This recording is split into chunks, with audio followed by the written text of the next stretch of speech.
안식일에 예수님은 회당에 가셔서 가르치셨습니다. 그런데 그분의 가르침에는 권위가 있었습니다. 이 여느 사람들의 가르침과 같지 않고 거룩하신 하나님의 택하신 분, 곧 메시아 하나님의 권세가 있었습니다. 22절 오늘 본문 말씀에 회당에 있던 사람들이 예수님의 가르침을 듣고 놀랐습니다. 여러분, 오늘 본문 말씀에는요, 예수님께서 행하시는 일에 대한 사람들의 반응이 기록되어 있는데 그것은 그저 놀라고 매우 놀라는 일뿐이었습니다. 예수님의 가르침은 율법 학자들과는 달리 권위 있는 분처럼 가르치셨기 때문입니다. 이것은 여러분 단순한 사실입니다. 이분은 하나님이시기 때문에 하나님이 가지신 권위가 그대로 나타난 것입니다. 명백합니다. 회당에는 귀신 들린 사람이 있었습니다. 그 속에 있던 귀신은 주님을 보자 대번에 겁에 질려서요, 어쩔 줄 몰라 합니다. 그들은 자신들의 이 불운한 운명을 알고 있습니다. 우리를 없애려고 오셨습니까? 24절에 멸망시키려고 오셨지요. 여러분, 이 강한 자 앞에서 시키지도 않았는데 자신이 지레 겁을 먹고 자신들의 운명을 이렇게 토로를 합니다. 그러자 사람들은 또 한 번 크게 놀랍니다. 27절에 이게 어찌 된 일이냐, 이것은 권위 있는 새로운 교훈이다. 저분이 더러운 귀신에게 명령을 하니 귀신들이 복종을 하는구나. 28절, 그래서 예수님에 대한 소문이 갈릴리 모든 곳으로 빠르게 번져 나갔습니다. 여러분, 이것이 우리가 가진 오늘 본문의 주요 내용입니다. 그리고 오늘 키워드는요, 22절, 27절, 34절에 나와 있듯이 권위입니다. 이 이야기를 좀 더 나누기를 원합니다. 크게 두 가지 메시지인데요. 첫째로 우리가 받는 교훈은요, 예수님 가르침에는 권위가 있었습니다. 여태껏 이렇게 권위 있는 가르침을 사람들은 접한 바가 없습니다. 율법 학자는 이와 같이 못했습니다. 율법 학자들에게 그간 들었던 매우 모호하고 추상적인 메시지와 달랐습니다. 주님의 메시지는 분명했습니다. 핵심을 제대로 짚으시는 주님 말씀이었습니다. 이분 말씀은 간결했지만 권위가 있었습니다. 하나님이 하나님의 말씀을 직접 전하십니다. 하나님이 하시는 일이니 자연히 하나님의 권위가 나타나고 있습니다. 예수님은 첫째로 가르치셨습니다. 이 아버지의 나라를 소개하셨습니다. 사람이 창조 시에 본래 가졌던 그 영광스러운 지위를 회복받을 수 있다고 말씀하셨습니다. 타락한 천사 귀신에게 눌려 있는 것, 또 배고픔과 굶주림, 질병으로 신음하는 것, 죽음의 슬픔과 이별의 아픔, 이런 것들은 창조 시의 상태와는 전혀 다른 모습이었기 때문에 주님은 오늘 본문에서 악한 영들을 쫓아내시고 질병으로부터 사람들을 온전케 하심으로써 회복된 아버지의 나라를 기대하고 소원하고 열망하게끔 그렇게 하셨습니다. 두 번째 교훈은 예수님께는요, 막강한 권세가 있으십니다. 이제껏 어느 누구도 귀신들을 향해서 조용히 하라고 꾸짖는 이가 없었습니다. 그 사람에게 나가거라 하고 명령할 수 있는 존재는 없었습니다. 이 타락한 천사들이 가진 권세는 막강한 것이었거든요. 일반 사람들은 물론 율법 학자들, 즉 이 유대 종교의 지도자들조차도 엄두조차 못 내는 일인데 이분은 그 일을 지금 하고 계신 겁니다. 예수님이 말씀하시니 그 말씀에 권세가 있습니다. 예수님이 말씀하신 그 권세에 타락한 영적 존재들이 꼼짝도 못하는 광경이 펼쳐진 것입니다. 오늘 이 안식일 가버나움에 있는 회당에서 일어난 일입니다. 그러자 사람들이 27절에 권위가 있는 새로운 교훈이다. 두 번째 교훈 메시지입니다. 지난 시간에 예수님께서 제자들에게 나를 따라오라 그렇게 명하시니까 그들이 따라왔습니다. 주님이 명령하시면 모든 피조물은 그저 복종합니다. 문제는 마지못해서 복종하느냐, 기꺼이 자원하는 마음으로 즐거이 헌신하느냐, 이 둘 사이에 차이가 있습니다. 이것은 이따가 말씀드릴 적용 포인트와 연결이 됩니다. 여러분, 이처럼 예수님이 이런 분이십니다. 예수님께는 권위가 있으시고 권세가 있으시다라고 하는 이 사실로부터 유추되는 적용 포인트, 크게 두 가지가 있습니다. 이 점을 함께 생각해 봅시다. 주님의 뜻은요, 반드시 이루어진다입니다. 승리가 확실합니다. 둘째로, 주님은 사람들에게 관심이 있으시다입니다. 첫 번째 내용을 보실까요? 주님의 뜻은 반드시 이루어집니다. 여러분, 사람이 아무리 좋은 계획을 가지고 있더라도, 기가 막힌 것이라 하더라도 그것을 실행시킬 능력이 없다면 한낱 꿈에 지나지 않을 것입니다. 하지만 우리 주님은 계획을 가지고 있으시고 그것을 수행할 능력까지도 가지고 계십니다. 그래서 주님 뜻은 반드시 이루어집니다. 우리를 그냥 내버려 두시면 안 될까요? 이 더러운 귀신이 주님께 요청합니다. 안 된다. 니들이 사람들을 괴롭히고 그들을 두렵게 하여서 두려움에 종되게 하고 너희의 조종을 받게 하고 있으니 내가 어찌 가만 있겠느냐. 고로 주님 말, 너희가 하는 대로 가만 지켜보고만 있지 않을 것이다. 여러분, 왜 주님이 오셨나요? 주 예수님은요, 나는 귀신에게 억눌린 자들을 해방시키러 왔다. 질병에 시달려서 또 삶에 지쳐서 앞으로 전진을 못하는 사람들, 소망을 잃은 사람들, 이 모두를 고쳐주러 왔다입니다. 여러분, 귀신들은 타락한 천사들이라고 말씀드렸습니다. 그런데 이들도 알아요. 무엇을요? 재차 자신들이 진 것을 알아요. 결코 주님을 못 이긴다는 것을 압니다. 그러니 24절에 우리를 없애려고 오셨습니까? 이 하늘에서 더 이상 발붙일 곳을 찾지 못해서 땅으로 쫓겨난 이들인데, 이제는 하늘 아버지 아들께서 땅으로 직접 찾아오셨으니 이들의 영토는 더욱더 줄어듭니다. 이 마가복음 3장 27절 말씀입니다. 사람이 먼저 강한 자를 결박하지 않고는 그 강한 자의 집에 들어가 세간을 강탈하지 못하리니 강한 자를 먼저 결박한 후에야 그 집을 강탈하리라. 하나님의 아들이 오시기 전까지는 사단이 먼저 이 집을 차지하고 있었습니다. 영토를요. 하지만 하나님의 아들이 오신 뒤에는 사단이 자기 집을 내어줄 수밖에 없습니다. 제차 24절에 나사렛 예수여, 우리를 없애려고 오셨지요. 나는 당신이 하나님이 보내신 거룩한 분이심을 압니다. 25절에 예수님께서 그를 꾸짖었습니다. 조용히 하고 그 사람에게서 나가거라. 26절에 그 더러운 귀신은 그 사람에게서 나왔습니다. 그런가 하면 32절 4절 말씀 어떻습니까? 귀신 들린 사람들은 모두 다 예수님께로서 자유함을 얻었습니다.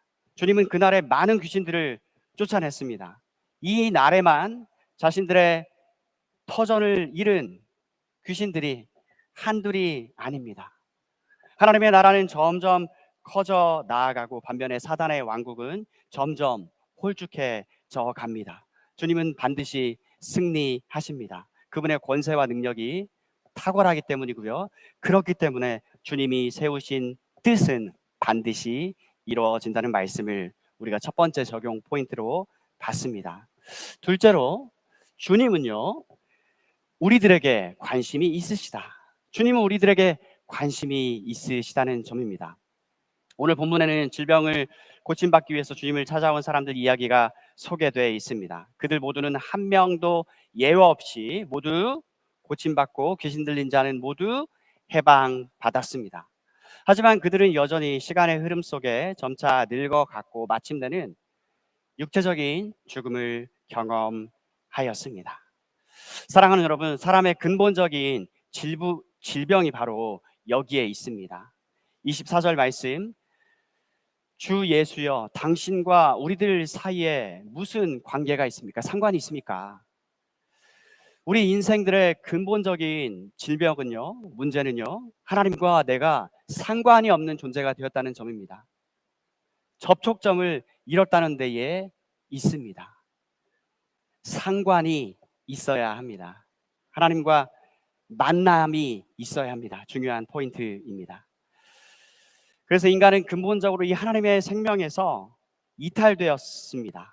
그래서 서서히 시들다가 마침내는 죽습니다. 여러분들 이 뿌리가 뽑혀진 나무를 보면 당장에는 멀쩡해 보입니다. 살아 있습니다. 그러나 뿌리가 뽑혀진 그때부터 이 나무는 죽은 것이죠. 마찬가지로 인간은 하나님의 생명을 떠나면 그때부터 죽은 것입니다. 그런데 복음이 여기 들려집니다. 주님이 이 문제를 해결하러 직접 오신 것입니다. 더욱이 타락한 천사들과는 달리 우리 사람들은 아담 안에서 함께 타락한 사람들입니다. 우리 인생들에 대해서는 하나님이 다르게 대우하시는 점입니다. 여러분, 예수님은 사람들을 향해서 가르침을 주셨습니다. 자기 아버지가 누구시고 자신이 누구신가를 가르쳐 주셨습니다. 왜 자기가 세상에 오셨고 아버지는 왜 자기를 세상에 보내셨는지를 사람들에게 가르치셨습니다. 이에 반해 사단의 부하들인 귀신들에게는 이들이 주님 자신에 관한 내용을 말하는 것조차도 일체 금하시는 것을 봅니다. 주님이 누구신가에 대한 이들의 이해는 바르고 정확하신 것임에도 불구하고 전혀 관계를 안 하시는 모습을 보는 것이에요. 다시요. 자신의 가르침과 자신의 하는 일을 통해서 주님은 사람들에게 자기가 누구인가를 알려주시는 거지 않습니까? 그런데도 악령들에게는 자신이 누구신가를 말 자체를 아예 못하게 하십니다. 주님과 악한 영들 사이에는 결코 관계가 없습니다. 끝없이 평행선을 달립니다. 24절 말씀처럼 재차 주님과 우리 사이에 아무런 상관이 없지 않습니까? 이들과는요, 주님이 하나님의 비즈니스를 일체 나누지 않으십니다. 주목되는 사실은요, 하나님은 사람들에게는 회복을 얻을 기회를 주시는 반면에 타락한 천사장과 함께 동조한 천사 무리들에게는 그 기회를 아예 주지 않으시는 점이에요. 여러분, 회개하는 것조차도요, 하나님이 선물로 은혜로 주셔야지 회개도 할 수 있다는 거 아시죠? 성경 어디를 들여다보아도 이 타락한 천사들의 무리가 다시 회개를 하고 구원 얻을 라는 그런 기회가 주어진다는 게 자신의 죄에서 돌이켜서 하나님을 섬기는 자리를 다시 얻게 된다는 내용이 찾아지지 않습니다. 하지만 우리 인생들에게는 다시 회복을 얻을 기회를 하나님은 제공해 주시는 것입니다. 여러분, 명령과 복종만 있는 수직적인 인간관계 그리 달갑지 않습니다.